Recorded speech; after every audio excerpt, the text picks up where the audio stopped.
News CNN. Às 9h26, já podemos dizer pelos números do TSE que o Brasil terá segundo turno para a presidência da República. Luiz Inácio Lula da Silva e o atual presidente Jair Bolsonaro vão se enfrentar no segundo turno. A gente já tem aqui a confirmação pelos números do TSE.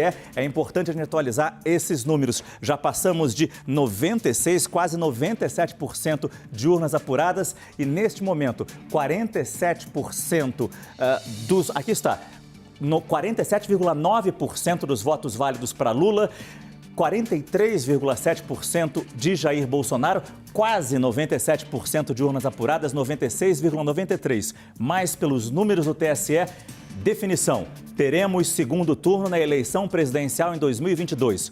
Lula versus Bolsonaro. Vou pedir para voltar com aquela tela grande. Vamos colocar os personagens da notícia do dia. Ciro Gomes amarga o pior resultado da sua vida e Simone não consegue superar a marca de Ulisses Guimarães na eleição de 89. Você tem aí dois gigantes, os dois líderes de massa. A terceira via naufragou, como as pesquisas mostraram que estava naufragando. E nesse momento, na última hora, na antivéspera, o eleitor injetou bastante ânimo na campanha de Jair Bolsonaro ao dar a ele terreno no Sudeste, a mais populosa região do Brasil, para que ele pudesse chegar numa condição de segundo turno diferente do que as pesquisas mostravam, com Luiz Inácio Lula da Silva à frente, mas Bolsonaro numa distância de cerca de 5 pontos percentuais.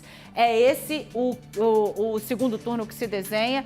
E aí nós teremos mais um mês, 30 de outubro é quando a gente deve ter de novo um encontro com a urna, de novo histórico, porque são uma geração. Eu estava dizendo outro dia, Márcio, que uma geração, quando você conhece um líder político de massa na sua geração, você viu o que é. A minha geração conheceu dois, a nossa geração conheceu dois. E esses dois, eles estão se enfrentando nesse momento. É uma batalha, é um duelo de titãs. Eu espero que seja um duelo retórico. A gente quer que as eleições polarizadas, que elas transcorram em tranquilidade. Até que hoje transcorreram. Mês de campanha Até total. que hoje transcorreram. Isso é para ser celebrado. Mas nós temos um duelo de titãs, dois gigantes das ruas. Dois gigantes com o pé na rua, dois gigantes que não são afeitos ou nunca foram celebrados pela academia, não até Lula, até que chegasse ao poder. São esses dois homens forjados com o pé no chão que disputam agora o segundo turno da eleição presidencial no Brasil. Com 4 pontos de vantagem, por enquanto, para o ex-presidente Lula, 47,89%, 43,67%, confirmado o segundo turno. A gente está falando de uma briga aqui por pouco mais de 7%, talvez 8%, se levamos em consideração os votos da Simone Tebet, Ciro Gomes, Soraya Tronic, além do convencimento de pessoas que não foram votar agora no primeiro turno. A gente ainda não tem o dado exato das abstenções, mas é importante prestar atenção nisso também, porque vai ser uma segunda rodada para a eleição em que, além de tentar conquistar os eleitores que foram para os outros candidatos, que na realidade não passam de nanicos por esse resultado aqui, vai ser fundamental convocar pessoas que não foram às urnas neste primeiro turno para o segundo turno. A gente está falando de duas histórias que estão sendo escritas. Jair Bolsonaro, que partiu de deputado do baixo clero para presidente da República, quando ninguém imaginava que isso poderia acontecer. Estamos falando de Lula, cuja trajetória política todo mundo conhece, que esteve preso na última eleição, 580 dias na cadeia, recupera os direitos políticos, se restabelece como candidato, com Geraldo Alckmin como vice e vai ao segundo turno com 4 pontos de vantagem em relação ao segundo colocado, com um problema, não é, Dani e Márcio? Ele não vai ter, com exceção de São Paulo, um palanque forte no Sudeste para chamar de seu. Em Minas, a fatura está liquidada por um candidato que, se tiver de optar por alguém, vai optar por Bolsonaro. E no Rio de Janeiro, venceu um bolsonarista, não sei se raiz, mas bem próximo disso. Desculpa, eu quase te cortei. Nesse momento, a gente está esperando as falas de Jair Bolsonaro e Luiz Inácio Lula da Silva. O presidente acompanhou essa apuração em Brasília, no Palácio da Alvorada. Lula está no hotel aqui em São Paulo. A qualquer momento podemos trazer essas falas desses dois líderes das pesquisas vitoriosos nesse primeiro turno, que vão para um segundo turno, neste momento com uma diferença de votos menor do que 5 milhões de votos. 4% nos dá uma dimensão importante, mas são 5 milhões de votos em números absolutos. Não é muita coisa no universo de 156 milhões de eleitores, mas precisamos saber hoje, neste 2 de outubro, neste primeiro turno, quanto foi a abstenção. Aguardando a palavra do TSE, para a gente ver de quanto foi realmente essa preocupação que o PT tinha. Se a abstenção fosse grande, não passaríamos para o segundo turno. Se a abstenção fosse menor, teríamos mais chance de vitória no primeiro turno. Isso não aconteceu pelos números do TSE e a gente precisa saber de quanto foi essa abstenção agora. A gente está na expectativa, como o Márcio disse, né, da fala de Luiz Inácio Lula da Silva. Ele havia dito que viria para a Avenida Paulista.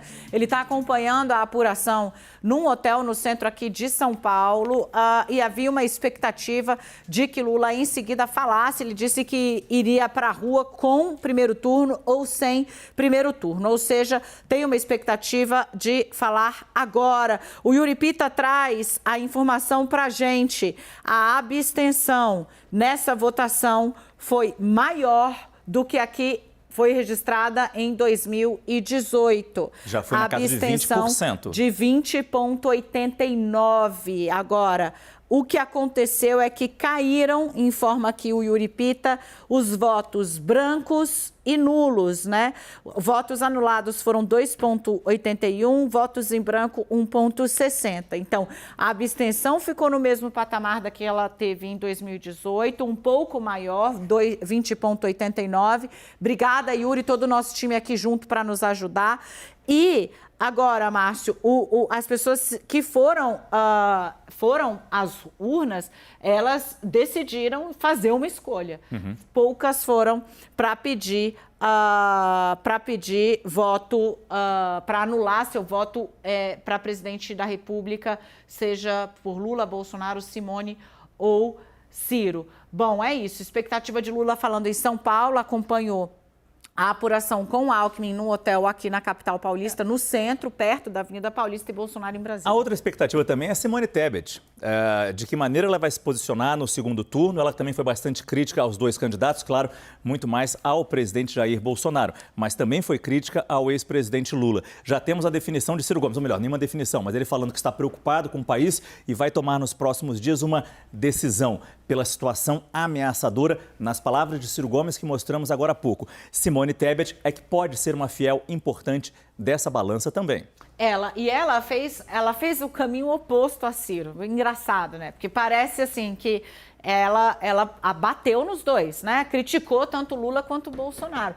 Mas ela tinha um foco. Ela falou: o meu eleitor é um eleitor de centro. O meu eleitor é um eleitor de centro que tem angústia do jeito como o Bolsonaro trata as coisas, mas não gosta do Lula. Mas nesse momento, quem está aqui na minha frente é o Bolsonaro, está no cargo, é isso que está fresco na cabeça das pessoas.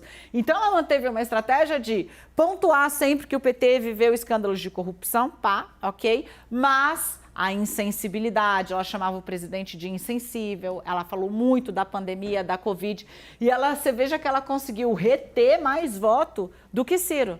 Porque esse eleitor, ela construiu uma narrativa para esse eleitor de centro que se afasta do presidente, talvez pelos mesmos motivos, bastante coerente, do início até o fim, e reteve mais votos do que Ciro Gomes, que inicia, né, atribuindo a Bolsonaro as piores coisas e termina equivalendo, né, equiparando. Pronto. Isso é mérito dela, Lula, né, Bolsonaro. Dani? Porque Total. basicamente ela fez campanha sem o partido, né? Total. Você tem uma ala do PMDB ligada ao Senado e no Nordeste, totalmente lulista, uma ala do MDB do Sul e do Centro-Oeste também ligada ao presidente Bolsonaro, ou seja, o MDB deve continuar fazendo o que sempre fez, né? Cada um deles vai para um lado, cada diretório para um canto. Esses quase 5 milhões de votos são mérito mesmo da Simone Tebet, porque nem os aliados pediram voto para ela. Em pouquíssimos, raríssimos momentos, nós pudemos ver, por exemplo, em São Paulo, o Rodrigo Garcia, que era o candidato da coligação, pedindo voto para Simone Tebet. Na TV e no rádio isso nunca aconteceu, eles fizeram 2 ou 3 eventos juntos. O prefeito de São Paulo, que é do MDB, fez 2 ou 3 eventos juntos com ela, jamais pediu voto para Simone Tebet. Então o MDB vai para sempre onde esteve, né? Cada um deles para um lado, e a Simone é que é a detentora desses votos aí.